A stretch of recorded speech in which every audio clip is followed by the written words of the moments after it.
I have Brian White for what we call part two of a two-part series that we do every single week. Brian, when do you think Robotaxi really will get some serious momentum? Are you among the group now? It seems like a big group that think it's going to be July, or do you think it's still going to be later? Well, I've been listening to the loudest voices on X, so I now believe it'll never happen, that all of those paperweights will be distributed to museums and they will clog our landfills. But on a more serious note, you have to read the tea leaves, but fortunately, you have tea leaves to read. We always talk about where there's smoke, there's fire. Sometimes there isn't. You can have smoke without fire, but in this case, we're confident there is fire, and I'll give you a couple of reasons why. You don't stuff parking lots full of them in each of your hub cities that you've already announced that you're going to, that we already know they're going to be big in Dallas and Houston and, of course, Austin, where they're already operating. We're seeing these being tested. We're seeing them being deployed, not deployed to customers, but out on the streets. There is something they're waiting for. In some states, that may be regulatory, sort of. They have tacit permission. They want explicit permission. It's no good to roll out on something that's legal only to find out a week later that they're about to pass a bill making it prohibitive, putting in some new weird regulation that doesn't go well with your existing system. Fine.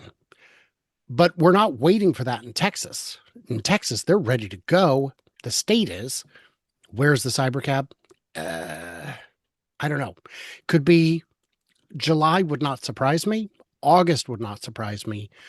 Beyond August would begin to surprise me because that's too many vehicles to have deployed too far in advance. We've seen the EPA certification. That was a critical step. Right. We've seen the first responders emergency guide. That was a That's step. Yeah. that's an important step.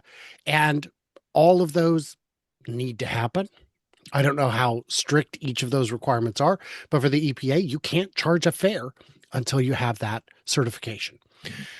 So that's what we're waiting for. When are they coming? It's over the horizon. I do not like to make over the horizon predictions because I can't see land. Once I can see land, I have a pretty good idea. There could be reefs or impassable barriers between here. We may need to spend a minute finding a suitable port, but I can see the land. Yeah.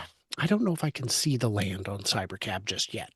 Okay. All right. So the mixed metaphors is that the tea leaves in the ocean are somehow readable but not fully understandable. Yeah. Well, it's more like the Boston Harbor and that Tea Party. See, mixing it up again. Also worth noting, we saw on Sunday that Tesla has job postings in Amsterdam for autonomous operations. Oh my. Oh Yeah. my. Yeah. Hmm. So That's pretty.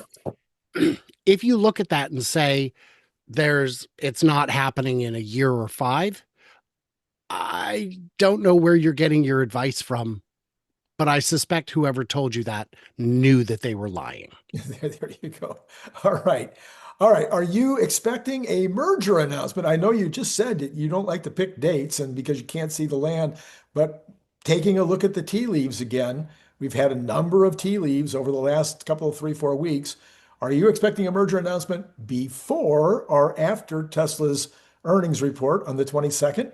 Or maybe after the earnings report for SpaceX? Or do you think it's way off in the distance? I think it's off in the distance. I don't see the material benefit to shareholders of either company unless the shareholders of that company think, ooh, we're going to scoop up the other one at a huge discount. If that is the benefit, the shareholders of that company would be less likely to approve it. The retail community on SpaceX is almost non existent. 4% of the shares were floated. That's not very many. So you've got all big institutional investors.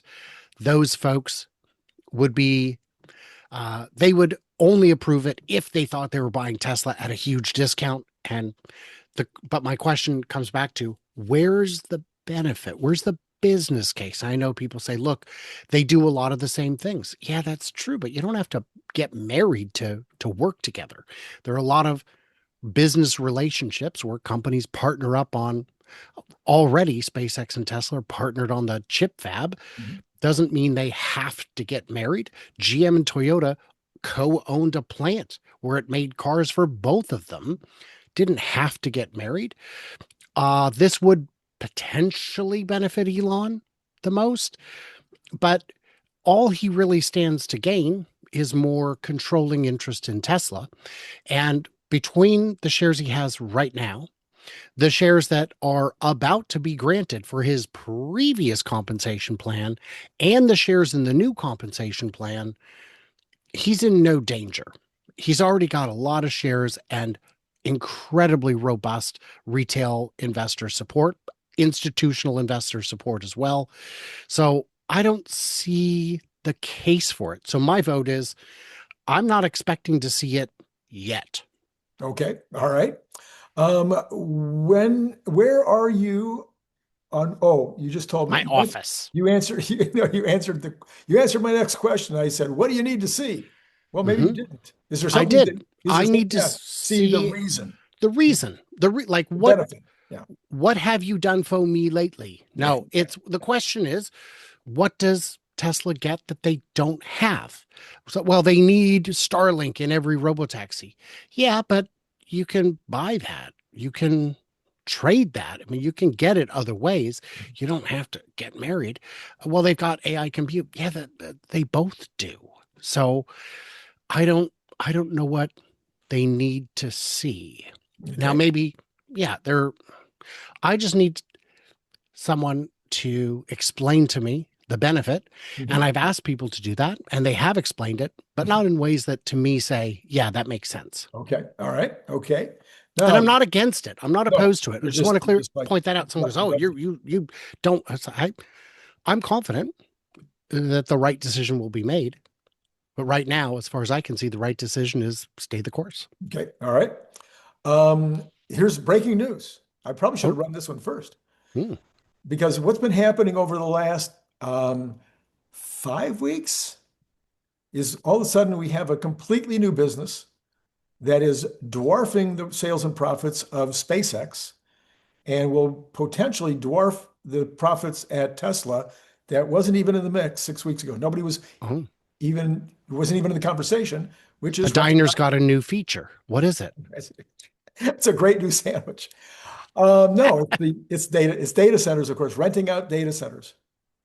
So the press, the financial press hasn't even caught up with it yet. There was a very long article about SpaceX this morning that never bothered to mention the revenues from renting data centers. And I'm like, how can that even be?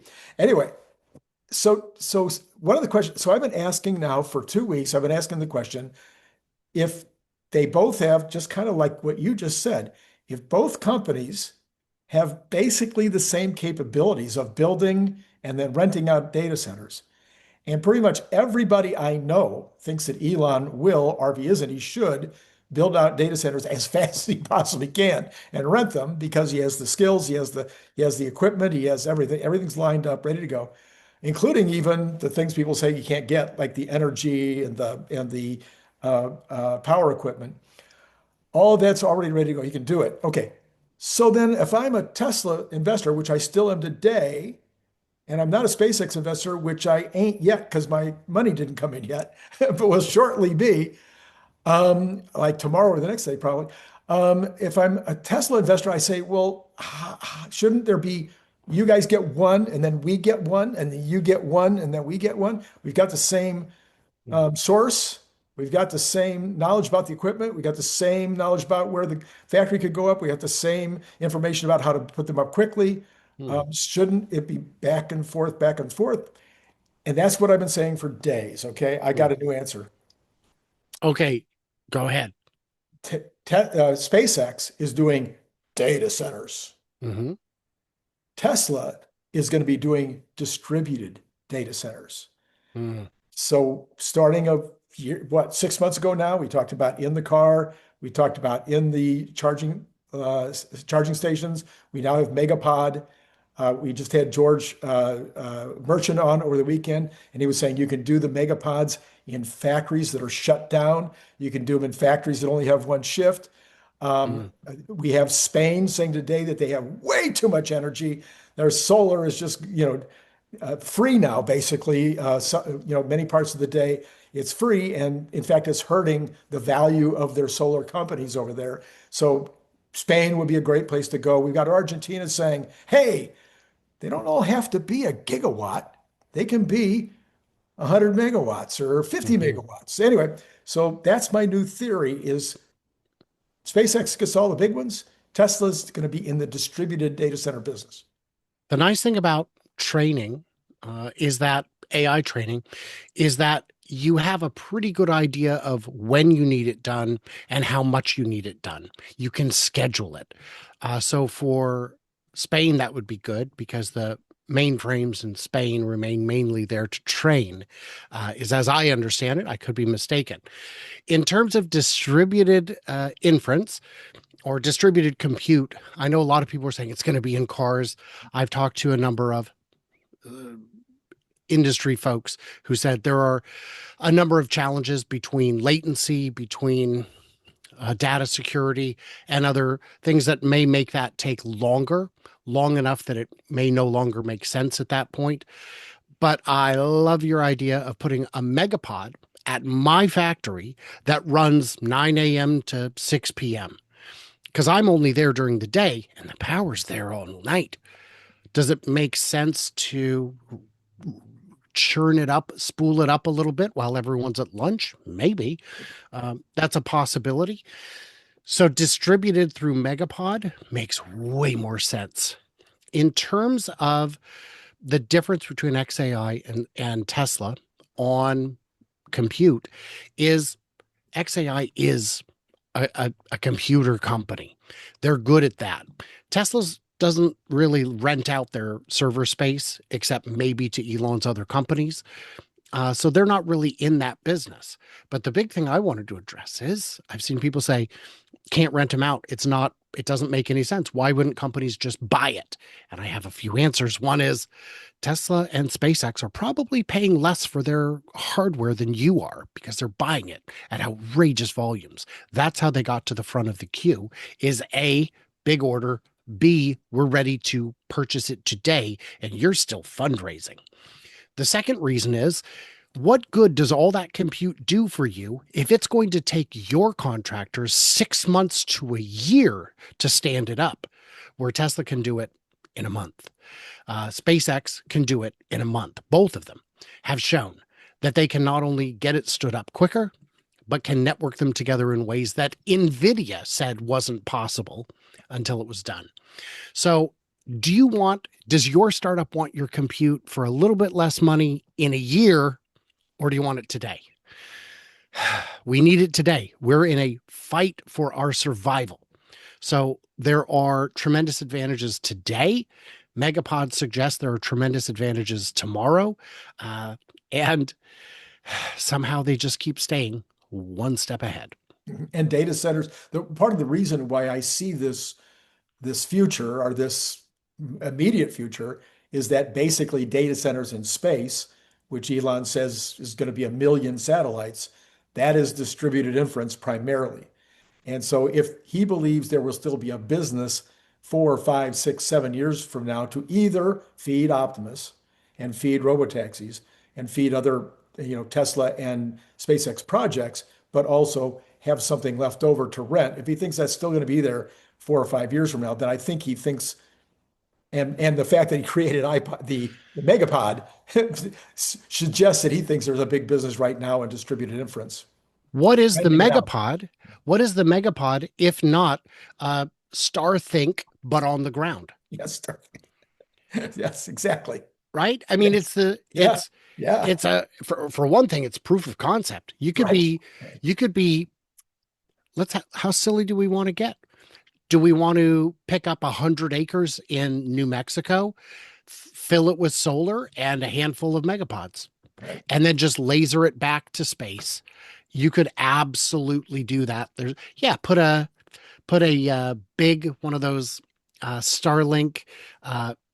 What do you call those? The big round ball ones that can Mhm. do, Mhm. you know, Yeah. terabit Yeah. Yeah. Yeah. data, and you wouldn't have to charge terabit speeds because it only needs to move a bunch of data sometimes, once in a while. It's not going to be burning it all day, but when it does, we'd like it to move quickly.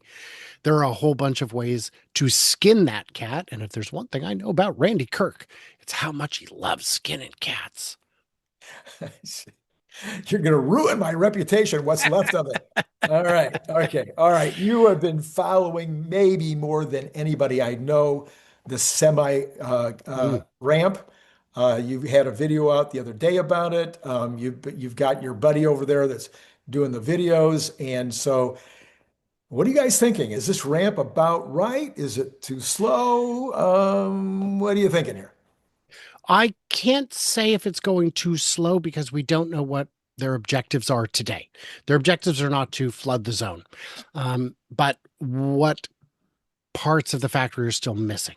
So we don't know what the outbound rate is for a couple of reasons. One is he doesn't fly every day. If he flew every day, we could look for patterns in the parking lot. I'm pretty good at that. But flying weekly doesn't give us that kind of answer. The other problem is these are not sexy products to most people. So you don't find the kinds of public sightings spotted in the wild footage that you would find from something else. It is helpful that they've changed the headlights so you can tell at a glance if you're looking at the current production ones or the previous trial trucks. So I would say, in my opinion, it's going slower than I expected because I was just sure that by now we'd be seeing more of them on the road with shipping livery of other companies. Mhm, mhm. The fact that we haven't doesn't concern me, but I do find it curious, and I'd like information. But if there's one thing Tesla's good at, it's not providing information to Brian. Yeah, well, that's a whole nother story. But yeah, it's pretty funny. I've said repeatedly that Tesla is probably the most transparent company on the planet, with Elon right there on X saying stuff every day. Then now we got Swami saying stuff all the time, and we've got Elon going on podcasts and the news and everything else. So I think that they're as transparent or more transparent than any company I've ever watched. But at the same time, not so much. Well, I would say that if you look at the kinds of interviews that Ford gives, they similarly pick garbage people to do them. Because, like, Ford recently had the appliance editor from Tom's Hardware go and see the Skunk Works project. And it was hilarious because she was so out of her depth. Nothing wrong, nothing wrong with that. She's got an area of expertise. She was given this opportunity. I'd take it as well. But the engineers who used to work at Tesla are looking at her like with almost tears in their eyes, saying, "The best part is no part." She's like, "Wow, how come everyone keeps saying that?" So Ford is also guilty of giving a bunch of press, but to the wrong people. And I get it. If I was a big company, I would probably lean towards influencers over analysts. But as an analyst, it is very frustrating because now all I can do is, uh, you know, I'm like a lunar seismologist. I'm so far away. I'm doing my best to read the signals, but it's challenging. I'm going to have to look that up, Brian. I have no idea what a lunar seismologist is, Oh, but someone who studies moonquakes. moonquakes. Yeah, Oh, yeah. oh, I see. I get it. Yeah, you could put that together. If I'd thought about it for a little bit longer, I might have been able to do the etymology. My wife is always, she's an English prof, and she's always correcting me when I say entomology. Oh, yeah. It is etymology for sure. All right, Brian, you should follow him over on futureaza.com. And Yeah. Brian, thank you so much for jumping on. And to all of you out there, it's been great talking to you.